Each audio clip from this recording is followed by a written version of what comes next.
Hi, it's Laura.com Marine 18 Tarot and Books. Thanks for stopping by my channel today. Welcome or welcome back. In this video, I want to share my TBR for the month of May 2024. And this TBR is entirely for Asian Readathon, which is an annual readathon hosted by Cindy of With Cindy. I will link Cindy's video below introducing the 2024 Asian Readathon prompts and themes. I've been participating in this readathon since 2021 and I always have a great time, and so I actually started making this list before the prompts were revealed.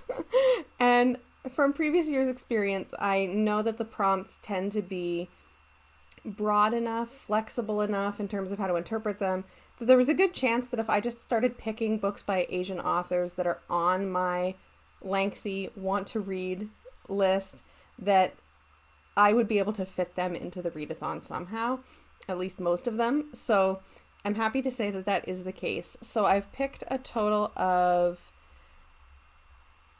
8 books, all of which are by Asian authors.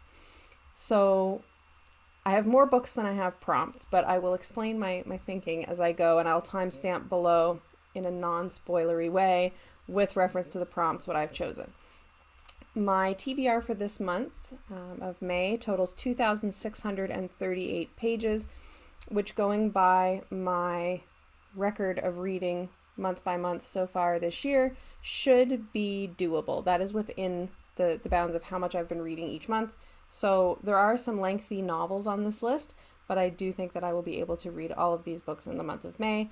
I'm really excited about this list. So there are 5 prompts for Asian Readathon, and one of the things that has been, maybe the case throughout the history of Asian Readathon, certainly this was the case last year as well, the idea is that you would pick books to suit the prompts, and you can always double up. Maybe a book satisfies 2 prompts, and that's fine.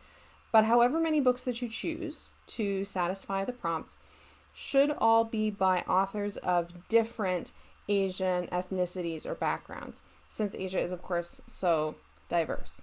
So I have satisfied that requirement, and I think all of the prompts. Some of them I'm interpreting more loosely than others, but we'll see how it goes. And this list is actually entirely comprised of books that I don't yet own. So in making this TBR, I have kind of justified a bit of a book haul in advance. So that may have been deliberate. I will put pictures of the books up here again since I don't own any of these just yet. So the first prompt of Asian Readathon is, as always, read a book written by an Asian author. I have not designated a specific book for this prompt. All of the books that I've chosen for the month of May are all by authors of Asian descent. So, take your pick. Any one of the books for the prompts could fit prompt number 1. Prompt number 2 is to read a book that feels timeless. And for this, I have chosen a short novella or novelette called The Terracotta Bride by Zen Cho. I have read work by Zen Cho before, and the reason that I chose The Terracotta Bride as a book that feels timeless is that this is a story that is set in the afterlife. So part of the description, the first kind of sentence in the book description, reads, "In the 10th court of hell, spirits wealthy enough to bribe the bureaucrats of the underworld can avoid both the torments of hell and the irreversible change of reincarnation. It's a comfortable undeath, ... So I feel like being outside of time as it is experienced during life makes this book feel timeless in a particular sort of a way. So I'm not sure how exactly time is treated in the book, but I'm interested to see. So that is my timeless pick. And Zen Cho is a Malaysian author. The third prompt, and this is the one that I definitely had the most trouble trying to pick something for, is to read an underrated book. And whether it's books or whether it's tarot, when there's an invitation to think about things that are underrated, I always have a hard time because it's like, what does that mean? You know, like, does that mean that people generally don't like the thing in question? Does it mean that on Goodreads it has a crappy rate? You know, underrated could mean a lot of things. And it's hard to say before you've read a book whether it's underrated, right? I read a fair amount of books that I find later to be overrated, so I never quite know in advance. But the book that I have chosen for this is a short novel, or maybe novella, 192 pages, by a South Korean author. And this book is 100 Shadows by Wang Jong-un. And the reason that I'm calling this an underrated book is because this is an advanced copy that I received from the publisher, and because it is an ARC, it just doesn't have a lot of ratings or reviews yet because of its publication date still being forthcoming. So maybe that's interpreting underrated a little bit too loosely compared to what was intended, but that is what I've come up with, is to read 100 Shadows since it's an advanced copy. And the description of this book, just to read the very beginning of the setting, is an oblique, hard-edged novel tinged with offbeat fantasy. 100 Shadows is set in a slum electronics market in central Seoul, an area earmarked for demolition in a city better known for its shiny skyscrapers and slick pop videos. And this book is inspired by, or written in reference to, a 2009 incident in which residents who were protesting an eviction and the subsequent, planned demolition of this neighborhood that they were being evicted from, several of the tenants who were protesting were killed in a clash with a SWAT team, and there was a fire at the building that they were kind of having a sit-in this building to protest their eviction from it. And so this is not something that I know a ton about. I plan to, outside of the TBR and that, I plan to do some reading about this because I think it's going to be important context, obviously, for this slightly fantastical interpretation. So I will be reading some, non-fictional accounts of this so that I can have a better understanding. The next prompt number 4, is to read a debut book. And I have a debut book that has been on my list of books to read for quite some time. I thought when it came out it looked really interesting, and that is The Surviving Sky by Kritika H. Rao, who is an Indian author.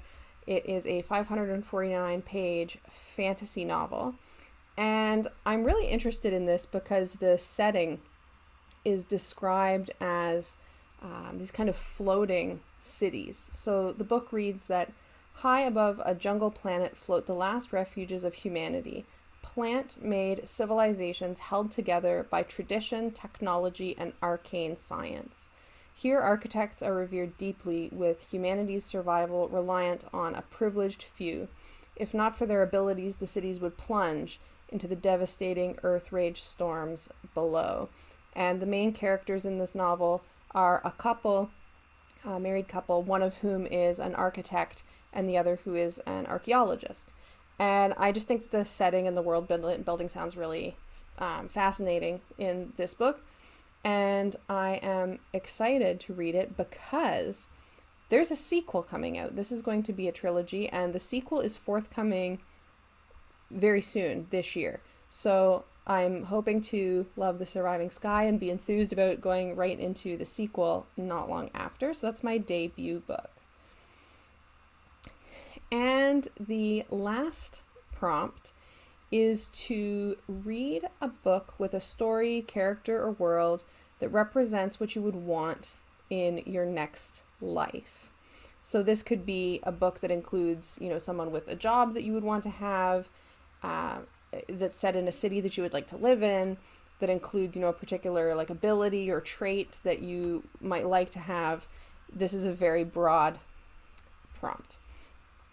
And I was happy to find a book that I think will fit this prompt that I have been wanting to read. And that is the novel, science fiction novel, Jump Knots by a Chinese science fiction author, Hao Jinfeng. And this is a book about a team working to strategize around first contact with an alien species. And so as I understand it, there's an aspect of the alien species that is trying to make contact maybe having been before. And so there's a kind of archaeological investigation aspect and political aspects in terms of different kind of international alliances vying for the chance at first contact. So in terms of a kind of job that I might want to have, solving archaeological riddles in order to talk to aliens feels like it would be a job that I would enjoy. So Jump Knots is the book that I chose for something I would want in my next life, meeting aliens. Now, having not read this book, this may turn out to be something where the aliens are really not aliens that I would want to meet, but we'll just have to read the book and find out. So that is the 4 books that I've picked for the 4 thematic prompts for Asian Readathon. Read a book that feels timeless, The Terracotta Bride, which is by Zhen Shou, a Malaysian author. Read an underrated book, and I chose 100 Shadows by Wang Jong-un as a South Korean author, and only underrated because it's not out yet.